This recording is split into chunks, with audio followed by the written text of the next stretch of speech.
दोस्तों जब 6 SME IPO एक साथ आते हैं तो हम कंफ्यूज हो जाते हैं कि कौन सा अप्लाई करें कौन सा अवॉइड।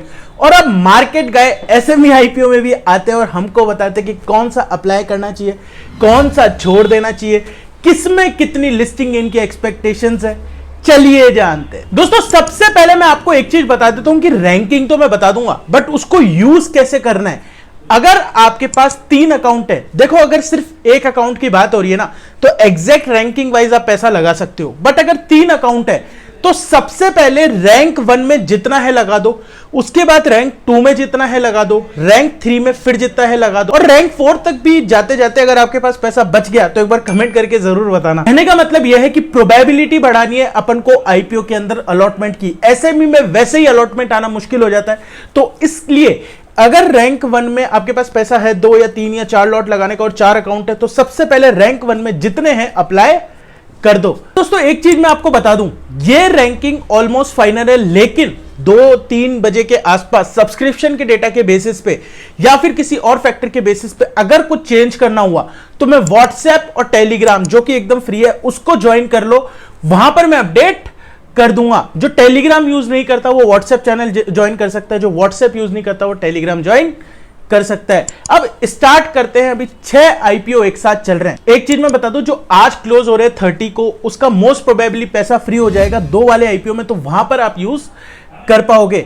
वहीं पे जो आईपीओ कल क्लोज हो रहे हैं यानी कि 1 जुलाई को, उनका पैसा परसों वाले आईपीओ के अंदर यूज नहीं हो पाएगा। तो 6 आईपीओ अभी जो क्लोज हो रहे हैं उनके अंदर तो एक दूसरे का पैसा यूज नहीं हो सकता, तो इसीलिए उसकी रैंकिंग वीडियो में आपको बता रहा हूं। रैंकिंग किस बेसिस पे बनाई गई है? सबसे पहले तो ये एक रिव्यू वीडियो नहीं है, फाइनल डिसीजन रहेगा, एक्शन टाइम है, कंपनी के बारे में बताने का अभी इतना टाइम नहीं है। तो फैक्टर्स मैंने कंसीडर किया वो मैं आपको बता देता हूं। Lead manager, grey market premium, subscription का डेटा देखते हुए अभी तक जितना आ चुका है, ये सब फैक्टर्स, उसके अलावा फाइनेंशियल्स फंडामेंटल्स तो मैंने देख लिया, लेकिन एसएमई के केस में लीड मैनेजर्स का रोल काफी अच्छा हो जाता है। तो ये सब फैक्टर्स कंसीडर करते हुए एक समरी रिपोर्ट भी बनाई है मैंने, तो वो मैं आपको अपने ओपन टेलीग्राम व्हाट्सएप पे भी दे दूंगा।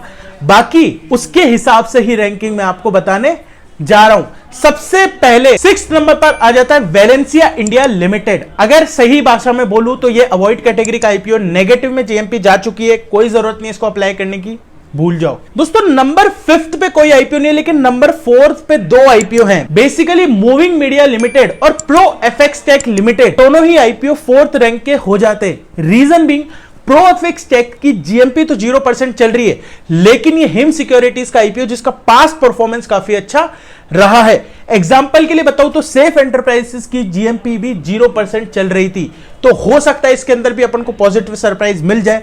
तो इसलिए मैं इसको 5th में ना डालते हुए मूविंग मीडिया के साथ रख रहा हूं, जिसकी जीएमपी अभी केवल 21% चल रही है, जो कि एसएमई के हिसाब से काफी कम हो जाती है। अब इन दोनों में से कौन सा अप्लाई करना है लास्ट मोमेंट पे मैं आपको व्हाट्सएप और टेलीग्राम पे अपडेट कर दूंगा।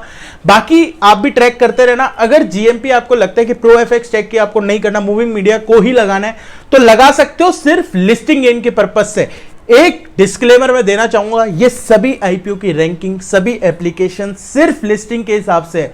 लिस्टिंग के बाद इस रैंकिंग के हिसाब से बाय सेल गलती से भी मत कर देना, क्योंकि एसएमई आईपीओ के अंदर मैं फर्स्ट ऑफ ऑल तो बाय देता नहीं। अगर देता हूं तो वो कंपनी ऐसी होती है, मतलब हजारों में एक, तब जाके मैं उस कैटेगरी के अंदर बाय देता हूं। तो इसको सिर्फ as a ranking for application purpose of IPO ही लेना। 3rd नंबर पर आ जाता है एस अल्फा टेक का आईपीओ, जिसकी जीएमपी अभी 32% के आसपास चल रही है। 3rd नंबर पे इसको रखने का रीजन ये है कि इसका साइज भी काफी कम है, 30 करोड़ के आसपास, तो इसलिए इसको 3rd रैंक पे रखा है। 2nd नंबर पर आ जाता है एड काउंटी मीडिया लिमिटेड, जिसका साइज है 50 करोड़, करंट जीएमपी चल रही है 45% के आसपास, तो इसलिए 2nd नंबर पे हो जाता है। और रैंक 1 अगर सिर्फ एक अप्लाई कर सकते हो तो इस रैंक 1 में करना। अगर 2-3 अकाउंट है, उसी का पैसा है, तो सबसे पहले रैंक 1 में करना, वो हो जाता है नीतू योशी लिमिटेड। इस आईपीओ का साइज है 77 करोड़, जीएमपी इसका चल रहा है 37% के आसपास। तो आप बोलोगे यार 45% जीएमपी को तूने 2nd रैंक पे रखा, 37 जीएमपी को तू 1st रैंक पे रख रहा है, ऐसा क्यों? रीजन एक ही है, मैं सिर्फ जीएमपी को कंसीडर नहीं करता, साइज और अलॉटमेंट के बेसिस पे भी करता हूं। ऐसा नहीं है कि भाई कंपनी अच्छी है कंपनी बुरी है, लेकिन अलॉटमेंट ही नहीं आएगा तो आप जीएमपी का क्या करोगे? तो ये रैंकिंग हमारी अभी तक फाइनल हो जाती है। जो भी चेंजेस होंगे लास्ट मोमेंट पे मैं कुछ चेंजेस करूंगा, कुछ अपडेट करूंगा, मैं किस पे पर्सनली अप्लाई कर रहा हूं, ये सब ओपन व्हाट्सएप और टेलीग्राम पे मैं अपडेट कर दूंगा। और दोस्तों इन सब के अंदर जो मैंने अप्लाई दिए हैं उनकी लिस्टिंग स्ट्रेटजी भी इन्हीं चैनल पे आई, तो उनको ज्वाइन करके रख लो। के अलावा सारे आईपीओ की लिस्टिंग स्ट्रेटजी, मेन बोर्ड की बात कर रहा हूं, वो आपको इस चैनल पे मिल जाती है। तो उसके लिए चैनल को सब्सक्राइब कर दो, वीडियो पसंद आए तो लाइक कर दो, पूरी रात भर जग के रैंकिंग बनाइए तो एक बार देख लेना, और लगे कि चैनल काम का है तो सब्सक्राइब कर दो। मिलेंगे किसी और वीडियो में, बाय।